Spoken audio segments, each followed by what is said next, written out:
پہلے ہی دن ایک عمل سے ایک ہی دن میں اسی وقت آپ کی حاجت پوری ہوگی۔ آپ یقین کریں اسی وقت آپ کی حاجت پوری ہوگی۔ جب بھی کوئی ایسی مشکل کا سامنا مجھے کرنا پڑتا ہے جو بالکل حل ہونے کا کوئی امکان ہی نہیں، تو میں پھر یہی طریقہ آیت کریمہ کا ایسا وظیفہ بتا دیتا ہوں آج کہ انشاءاللہ آیت کریمہ کا وظیفہ ادھر ختم ہوگا، ادھر آپ کی حاجت پوری ہو چکی ہوگی۔ ایسا وظیفہ میں نے خود بارہا اس پر تجربے کیے ہیں کہ ایسے کام، ایسے ناممکن کام، دیکھو حضرت یونس علیہ السلام کو جس طرح مچھلی کے پیٹ سے نجات ملی، اسی آیت کریمہ کی برکت سے ملی۔ لا الہ الا انت سبحانک انی کنت من الظالمین۔ کیا آپ کی حاجت اللہ پوری نہیں فرمائے گا؟ دیکھو اللہ نے تو وعدہ کر لیا ہے، فاستجبنا له ونجیناہ من الغم وَكَذَلِكَ نُنْجِ الْمُؤْمِنِينَ۔ اللہ کا وعدہ تو کبھی جھوٹا ہو ہی نہیں سکتا، اس میں کسی قسم کا شبہ، شک و شبہ کی گنجائش ہی نہیں کہ اللہ آیت کریمہ کی برکت سے آپ کو آپ کی حاجت پوری فرمائے گا۔ اللہ نے خود فرمایا ہے کہ اللہ نے اس کو نجات دی، اور اسی طرح مسلمانوں کو نجات دیا کرتے ہیں۔ وَكَذَلِكَ نُنْجِ الْمُؤْمِنِينَ، اسی طرح نجات دیتے ہیں مسلمانوں کو۔ تو آیت کریمہ کا ایک خاص الخاص وظیفہ، انتہائی خاص وظیفہ، جو اسی وقت آپ کی حاجت پوری ہوگی۔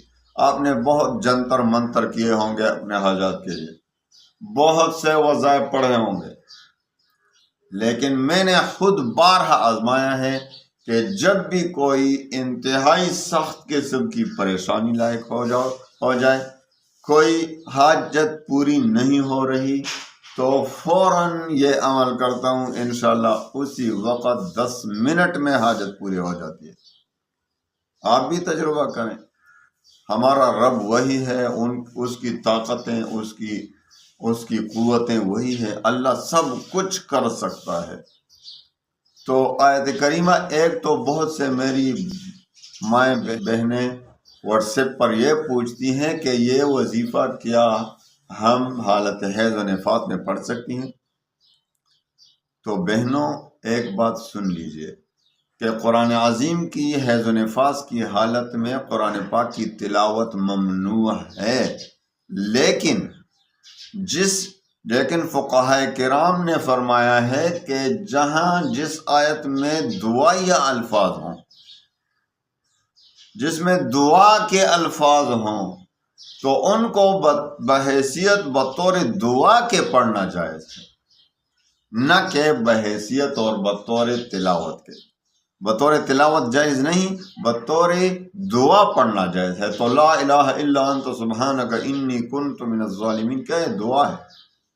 تو بطور دعا اس آیت کریمہ کو پڑھنا بحالت حیض و نفاس عورتوں کے لیے جائز ہے کہ دعا کے طور پر پڑھیں، نہ کہ قرآن پاک کی تلاوت کے طور پر۔ تو آج میں انشاءاللہ آپ کو یہ طریقہ بتا دیتا ہوں۔ میں نے پہلے بھی کبھی آپ کو یہ طریقہ بتایا تھا، بہت سے لوگوں نے اس میں کچھ سوالات کیے۔ ایک تو یہ سوال بہت آیا تھا کہ عورتیں کر سکتی ہیں حالت حیض و نفاس میں، تو اس کا جواب تو آپ کو مل گیا۔ دوسرا جو میں بعد میں اس کا جواب دوں گا آپ کو، پہلے آپ طریقہ سمجھیں کہ اس آیت کریمہ کا خاص وظیفہ ہے کیا جو اسی وقت آپ کی حاجت پوری ہوگی۔ تو آپ نے ایسا کرنا ہے کہ تازہ وضو کریں ایسے وقت میں کہ نماز کا وقت ہو، یعنی نماز جس وقت جائز ہو، مکروہ وقت نہ ہو۔ تو آپ نے وضو کر کے تنہائی میں کسی کمرے میں، جو اور کوئی بندہ ادھر نہ ہو، کمرے میں تنہائی میں، اور تھوڑی سی اگر دروازہ بھی بند کریں، تھوڑا سا اندھیرا بنا دیں تو بہت بہتر ہے۔ اندھیرے میں اگر کر لیں تو بہت بہتر ہوگا۔ 2 رکعت نفل صلاۃ حاجت کے پڑھیں، اور اپنے پاس ایک برتن کو رکھ لیں جو پانی سے بھرا ہوا ہو، ایسا کوئی بھی برتن ہو۔ پھر یہ سوال نہ کرنا کہ بھائی برتن کس طرح ہو،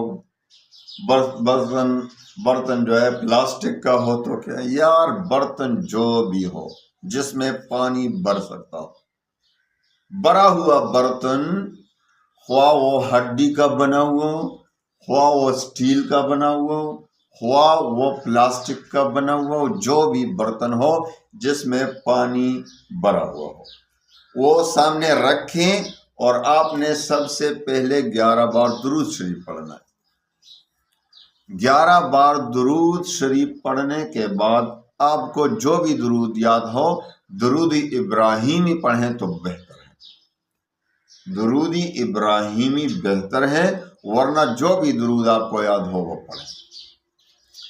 پھر آپ نے آیت کریمہ کا وظیفہ شروع کرنا ہے، لیکن سب سے پہلے ایک بات سنیں کہ جان چھڑانا نہیں ہے۔ آیت کریمہ کا مطلب کیا ہے؟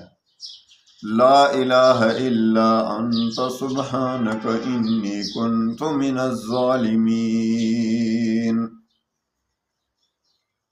یعنی یہ اللہ کے سامنے گڑ گڑانا ہے، توبہ کرنا ہے، اپنے گناہ کا اعتراف کرنا ہے کہ اللہ میں گناہگار ہوں، مجھے معاف فرما۔ توبہ کی نیت سے آیت کریمہ کو پڑھنا ہے۔ بہت سے لوگ تو بہت وظائف پڑھتے ہیں، ختم کرتے ہیں، لا الہ الا اللہ سبحان، میں نے 1 لاکھ مرتبہ پڑھا، 1.25 لاکھ پڑھا، تو اس سے کیا ہوگا؟ کچھ بھی نہیں ہوگا۔ آپ کو صرف یہ ہوگا کہ ذکر کا ثواب ملے گا، آپ کا وظیفہ اثر کبھی نہیں کرے گا۔ میرے بھائیو بہنوں، آپ نے خوب دھیان سے دل سے پڑھنا ہے، توبہ کی نیت سے پڑھنا ہے کہ تسبیح ہاتھ میں لے لیں یا جو بھی کاؤنٹر ہو، جو بھی گننے کے لیے، تو آپ ایسا کریں کہ آپ 11 بار درود شریف کے بعد آیت کریمہ شروع کریں، لا الہ الا انت سبحانک انی کنت من الظالمین، لا الہ الا انت سبحانک انی کنت من الظالمین، لا الہ الا انت سبحانک انی کنت من الظالمین۔ خوب دل سے پڑھا کریں، 117 بار پڑھنا ہے آپ نے، 117 بار۔ لیکن اس ترتیب میں یہ ہے کہ بہت سے لوگوں کی طرف سے یہ بھی سوال آیا مجھے کہ بھائی کتنی بار یہ عمل کرنا ہے؟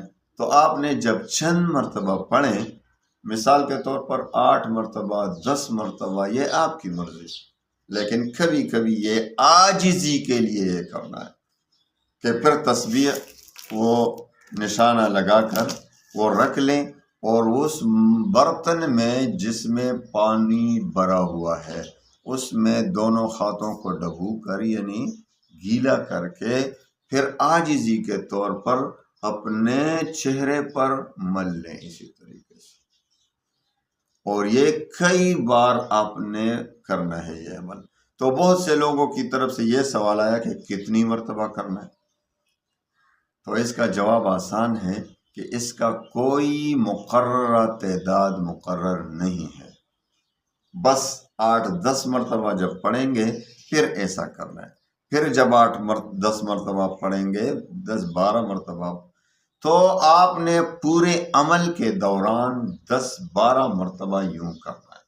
آپ نے 10 مرتبہ کر لیا عاجزی کے طور پر، پھر بھی ٹھیک، آپ نے 9 مرتبہ کر لیا، پھر بھی ٹھیک، آپ کو سمجھا رہا ہوں آسانی کے ساتھ، آپ نے 12 مرتبہ کر لیا پھر بھی ٹھیک، آپ نے 15 مرتبہ کر لیا پھر بھی ٹھیک، یعنی اس کا کوئی تعداد مقرر نہیں، جتنا بھی آپ کرنا چاہیں کر سکتے ہیں، بس عاجزی ہے کہ اس میں ہاتھ ڈبو کر اور گیلا کر کے اس پانی کو ان ہاتھوں کو اپنے چہرے پر یوں مل لیں، یہ عاجزی ہے، سمجھ لیں عاجزی ہے۔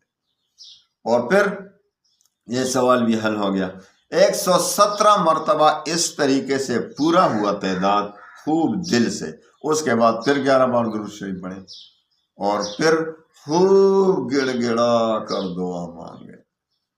آپ یقین کریں رو رو کر دعا مانگیں اللہ سے، تو آپ یقین کریں اسی وقت آپ کی حاجت پوری ہوگی، اسی وقت آپ کی حاجت پوری ہوگی انشاءاللہ۔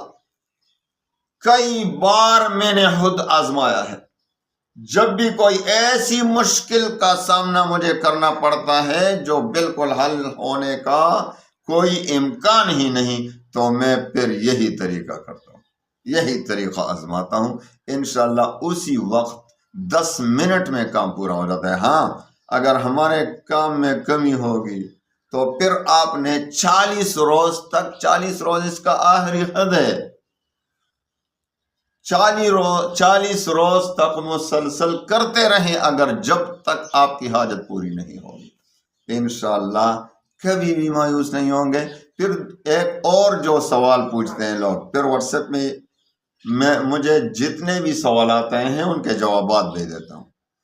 پھر بہت سے لوگ پوچھتے ہیں ان پانی کا کیا کرنا ہے، اور پانی کا کیا کرنا ہے، وہ کیوں کوئی دم کیے ہوئے پانی تو ہے ہی نہیں، وہ اس میں تو صرف عاجزی کے لیے اپنے ہاتھ ڈبویا ہے، تو پھر کسی درخت وغیرہ کسی سائڈ پر اس کو بہا دیں۔